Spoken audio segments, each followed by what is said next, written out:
Anthony, Flea, Chad, and, Josh, right? Do you remember me? Probably not, because we've never met. Let me introduce myself.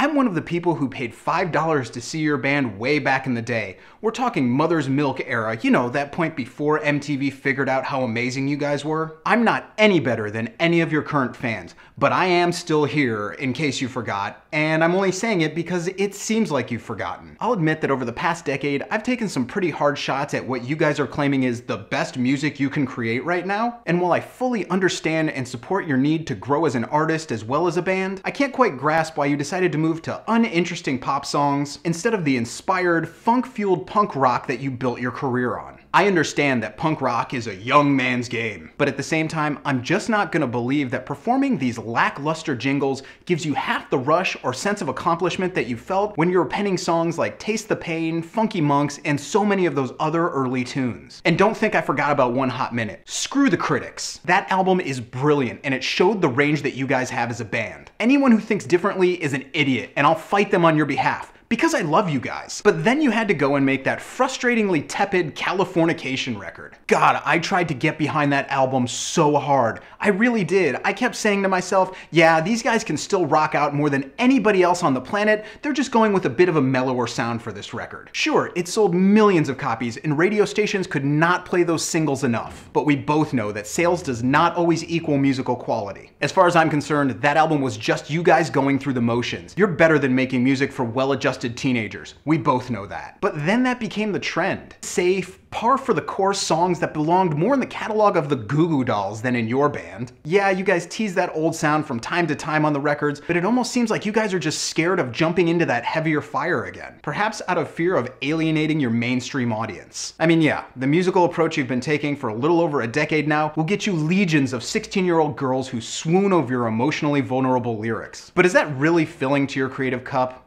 Really? I guess in the end, all I'm saying is that it really hurts me that you've left me behind after all of these years. I will never hate you or your band, because I can't. The love I forged for you guys over the course of your first few records will never fade. I just wish you'd remember that I'm not alone in feeling completely left behind by you guys musically. And maybe one of these days, you'll make some real music again.